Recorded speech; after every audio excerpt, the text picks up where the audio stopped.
Good morning my dear students, this is Brajesh Sharma, your maths teacher. दोस्तों, आज का topic हम जो लेंगे वो लेंगे 11th क्लास का ट्रिग्नोमेट्री। लेकिन मजे की बात यह है कि जो 11th क्लास का ट्रिग्नोमेट्री में जब भी क्लासेस में पढ़ाता हूँ, क्लासेस तो छोड़ो, यूनिवर्सिटी में भी मैं पढ़ाता हूँ जैसे स्टूडेंट्स को, तो यार स्टूडेंट्स को 9th 10th के ट्रिग्नोमेट्री में भी दिक्कत होती है। अच्छा, मजे की बात यह है कि उन्हें पता है कि उन्हें दिक्कत है, लेकिन वो पूछते नहीं है कि कहीं सर ये ना कह दें कि भाई तुझे 9th की ट्रिग्नोमेट्री भी नहीं आती, तू यहां तक आ गया, तो 10th का भी नहीं आता, यहां तक आ गया। इस शर्म में वो पूछते नहीं है। कोई बात नहीं भाई, वीडियो पे कौन सी शर्म है। वैसे तो 11th क्लास के टीचर को जब वो पढ़ा रहा है 11th का टॉपिक, तो उसका काम ये है कि वो 11th के फार्मूलों से स्टार्ट कर दे और बच्चों को यूं बोल दे, एज यू नो दैट, जैसा कि आप पहले से जानते हैं। लेकिन यार कहीं ना कहीं स्टूडेंट्स के साथ ये बेईमानी हो जाएगी, क्योंकि उसको पता नहीं, पूछेगा वो है नहीं। तो यार टीचर का ये धर्म बनता है, being a teacher it's my responsibility to give you the backup of the previous classes. Don't worry guys, I will do so, मैं करूंगा। तो 11th का ट्रिग्नोमेट्री बेशक पढ़ा रहा हूं, लेकिन बिल्कुल स्टार्टिंग से लूंगा। पीछे के जो पाप हो गए 9th 10th में जो आपने ढंग से नहीं पढ़ा है, वो पाप भी इसी भागीरथी में, इसी गंगा में धो लेना। तो आइए शुरू करते हैं ट्रिग्नोमेट्री। दोस्तों, ट्रिग्नोमेट्री की शुरुआत हुई थी राइट एंगल्ड ट्रायंगल से। कहां से शुरू हुआ था? राइट एंगल्ड ट्रायंगल से। ये मैंने एबीसी एक राइट एंगल ट्रायंगल यहां पर बना दिया है, तो इसमें ये एंगल जो है 90 डिग्री का है। राइट एंगल ट्रायंगल में एक एंगल क्या होता है? 90 डिग्री का होता है।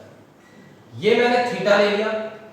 थीटा के जस्ट सामने होता है परपेंडिकुलर, मैंने पी से डिनोट किया है। थीटा के नीचे जो होता है ये होता है बेस, बी से डिनोट कर दिया। और ये जो सबसे बड़ी साइड आपको दिख रही है, ये कहलाती है हाइपोटेन्यूस, इसको मैंने एच से डिनोट कर दिया। राइट एंगल ट्रायंगल की सबसे बड़ी खासियत ये होती है कि इसमें पाइथागोरस थ्योरम लग जाती है। ये पाइथागोरस थ्योरम भी बड़ी विचित्र है, बड़ी मजेदार है, ये लाइफ टाइम साथ देगी। इंजीनियर्स की जान है ये।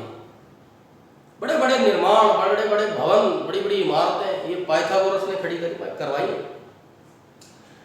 बिल्कुल सिंपल है भाई, AC स्क्वायर सबसे बड़ी साइड यानी हाइपोटेन्यूस का square is equal to AB square यानी perpendicular square plus BC square यानी बेस का स्क्वायर। तो इसको हम ऐसे भी लिख सकते हैं कि भाई हाइपोटेन्यूस का square is equal to perpendicular का स्क्वायर प्लस बेस स्क्वायर। यहां P स्टैंड कर रहा है परपेंडिकुलर, B स्टैंड करता है बेस और H स्टैंड करता है हाइपोटेन्यूस। चलो जी, पाइथागोरस भी रिवाइज हो गया। अब हमने इस एंगल का यूज करके ट्रिग्नोमेट्री लगाना स्टार्ट की। तो ट्रिग्नोमेट्री का एक नियम है भाई, समझ लेते हैं। ऐसे समझ लो, पंडित बद्री प्रसाद हर हर बोले, पंडित बद्री प्रसाद हर हर बोले, सोना चांदी तोले। अब आप कहोगे सर क्या मजे ले रहे हो आप? अरे मजे नहीं ले रहा, दुनिया इसी मजे से सीखिए, आप भी मजे मजे में सीख जाओगे। Perpendicular upon hypotenuse, base upon hypotenuse, perpendicular upon base. Perpendicular upon hypotenuse करो तो बनता है sine theta, S for sine theta. Base upon hypotenuse cos theta, perpendicular upon base tan theta. और इन्हीं का उल्टा होता है, साइन का उल्टा कॉसेक थीटा, कॉस का उल्टा सेक थीटा, टेन का उल्टा कॉट थीटा। तो पंडित बद्री प्रसाद हर हर बोले, सोना चांदी तोले, इससे निकले फार्मूले। ओ वाह वाह वाह, सोना चांदी तोले बन गए फार्मूले। देखो कैसे बने। Sine theta is equal to होता है P अपॉन H, ये देखो perpendicular upon hypotenuse.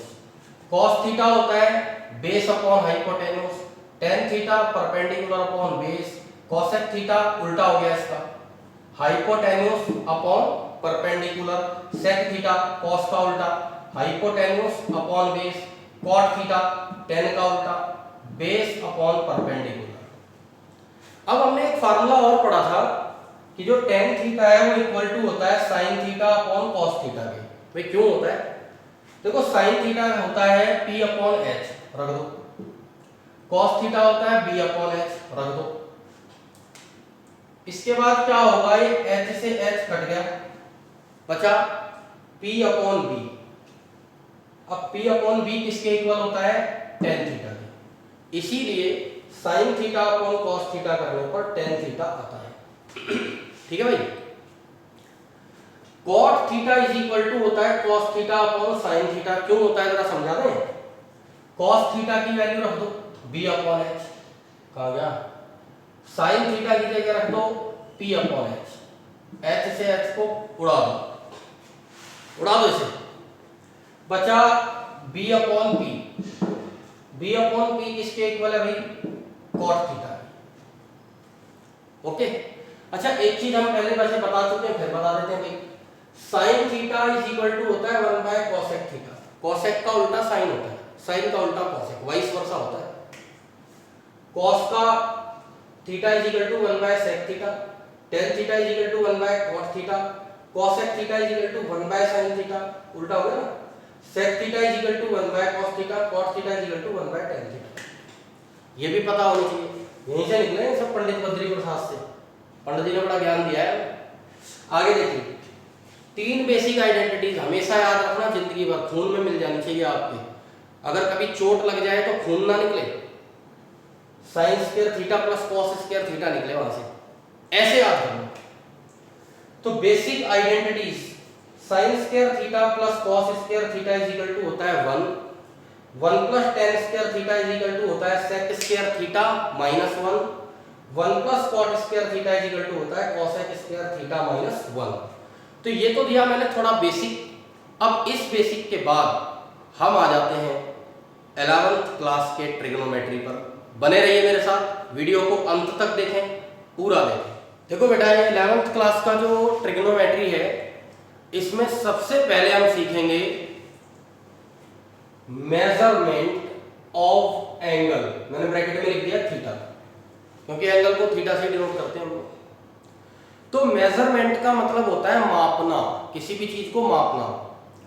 Physical identities को हम ऐसे मापते हैं, जैसे हम पहुंच गए भैया 2 लीटर दूध दे दो, 2 किलो सेब दे दो, 5 मीटर कपड़ा दे दो, 4 फुट लकड़ी दे दो।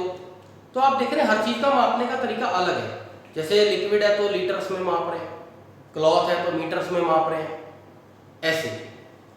अब कोई इस तरीके से चला जाए, बोले भाई 5 किलो कपड़ा दे दो, वो पागल है क्या? 5 किलो थोड़ी मिलता है कपड़ा, मीटर में मिलता है ना। कोई बोले 4 फुट दूध दे दो, अबे 4 फुट दूध थोड़ी मिलेगा। ऐसे ही थीटा को मेजर करने के, एंगल को मेजर करने के 2 तरीके होते हैं। कितने? 2 तरीके होते हैं। आराम से सुनो, प्यार से पढ़ते हैं हम, तो प्यार से पढ़ाते हैं। तो 2 तरीके होते हैं। एक तरीका तो वो प्राचीन तरीका जो आप अब तक पढ़ते आए हैं डिग्रीज में, 30 degree, 50 degree, 60 degree, 90 degree, 270 degree, 180 degree पढ़ाया आपने। अब एक दूसरा तरीका हम अब पढ़ेंगे, रेडियंस। देखते हैं, मेजरमेंट ऑफ एंगल करने के 2 तरीके हैं, एक है डिग्रीज, दूसरा रेडियंस। डिग्रीज में थीटा बना करके ऊपर एक बिंदी सी बना देते हैं ना, सेल्सियस, ये डिग्री का सिंबल है। और रेडियंस में थीटा बना करके ऊपर सी बनाते हैं, छोटा सा सी। अगर ये सी नहीं भी बनाओगे तो कोई आपत्ति नहीं आ रही, बनाते ही नहीं, बस पता होना चाहिए कि रेडियन का सिंबल सी होता है, छोटा सा। फर्क क्या है जरा देखते हैं। 30 डिग्री को π/6 लिखा जाता है रेडियन की भाषा में, 45 डिग्री को π/4, 60 डिग्री को π/3, 90 डिग्री को π/2, 180 डिग्री को पाई। ये सारा बेसिक इसका यूज करेंगे अभी, यहीं से निकला सर। तो 180 डिग्री को पाई, 270 डिग्री को 3π/2 और 360 डिग्री को 2 पाई। ये है कहानी। अब आप कहेंगे कि सर कि क्या है इसका, क्या यूज है, बताओ तो सही। चलो बता देता हूं। जैसे पहले 10th क्लास तक ऐसे लिखा आता था ना sin 30 डिग्री, तो आप उसकी वैल्यू लिखते थे 1/2। वैल्यू तो याद है ना? नहीं याद है तो कोई बात नहीं, इसकी भी टेबल सिखा देंगे। अब आगे देखो, अब आगे ऐसे लिखा है करेगा sin π/6, क्योंकि 30 डिग्री का मतलब होता है π/6, तो भी वैल्यू हमें क्या लिखनी है 1/2। तो आपके माइंड में एक बात क्लियर हो गई अच्छे से कि सर इसमें क्या बड़ी बात है, तो बड़ा आसान है, बस थीटा लिखने का ही तो तरीका बदला है। भाई पहले 30 डिग्री लिखते थे, अब π/6 लिख देंगे। पहले 45 डिग्री लिखते थे, अब π/4 लिख देंगे। वैल्यूज में कोई फर्क नहीं पड़ा है, वैल्यूज अब भी वही रहेंगी जो आपने पहले पढ़ी थी। अब एक स्टूडेंट के दिमाग में क्वेश्चन आ रहा है कि सर ये कुछ गिने चुने तो बता दिया आपने, 30, 45, 60, 90, 180, 270, 360, इनको क्या कहते हैं ये तो आपने बता दिया। किसी दिन कोई पूछ ले कि ये बताओ भाई 20 डिग्री को रेडियन में क्या कहते हैं, 25 डिग्री को रेडियन में कैसे बदलेंगे, तो अब हम सीखेंगे कि किसी भी डिग्री मेजरमेंट को किस तरह से हम रेडियंस में कन्वर्ट करते हैं। तो अगला टॉपिक यही है, समझते हैं how to change the degree measures into radians. Degree से रेडियन में कैसे बदले। देखो बेटा ध्यान दो, 180 degree is equal to pi radian होता है, 180 degree is equal to pi radian. ये पाई के ऊपर सी लगाओ मत लगाओ कोई फर्क नहीं पड़ता। अगर मैं यहां से 1 डिग्री की वैल्यू निकाल लूं तो ये 180 अपॉन में आ जाएगा ऐसे, बस बन गया फार्मूला। क्योंकि 180 डिग्री पाई रेडियन होता है, इसीलिए 1 डिग्री इज इक्वल टू होगा π/180 रेडियन। अब किसी भी डिग्री को रेडियन में बदलना हो तो मल्टीप्लाई कर देना π/180 से। कैसे करेंगे समझते हैं। देखो ये 30 डिग्री है, इसको बदलना है रेडियन में, तो इसमें मल्टीप्लाई कर देंगे किससे, π/180 से। ये कट गया, क्या आ गया π/6, बिल्कुल सही आ गया। देखो 30 डिग्री π/6 के इक्वल होता है रेडियन में। चलो एक और बदल के देख लेते हैं। जैसे 15 डिग्री, 15 में मल्टीप्लाई कर देंगे π/180 से, काट दो इसको, π/12, यानी 15 डिग्री को π/12 लिखा जाता है रेडियन की भाषा में। अब कोई कहे सर आपने डिग्री से रेडियन में तो करना सिखा दिया, अब ये बताओ रेडियन से डिग्री में कैसे होता है। चलो भाई वो भी सिखा देते हैं। How to change the radian measures into degrees. Radian से डिग्री में कैसे बदले वो भी सीख लो। तो देखो कैसे करेंगे। जैसे बेटा ये π/6 है, चलो पहले बेसिक बताता हूं। Pi radian is equal to होता है 180 डिग्री। उल्टा कर दो, 180 degree is equal to pi radian, pi radian is equal to 180 degree. अगर हम एक रेडियन की वैल्यू निकालना चाहें 1 रेडियन, तो ये पाई अपॉन में आ जाएगा।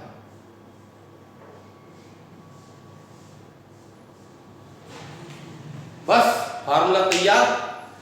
एक रेडियन इज इक्वल टू है 180 बाय पाई, तो कोई भी रेडियन मेजरमेंट हो उसमें मल्टीप्लाई कर दो 180 अपॉन पाई से, तो वो किस में कन्वर्ट हो जाएगा, डिग्रीज में। चलो करके देखते हैं। जैसे ये π/6 है, तो π/6 की हम मल्टीप्लाई कर देंगे 180 अपॉन पाई से। पाई से पाई कट गया, ये भी कट गया, 30 डिग्री। अब जैसे π/12 है,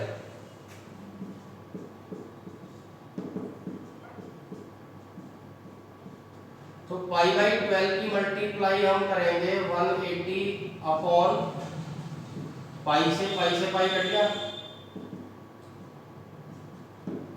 तो ये आ गया 15 डिग्री।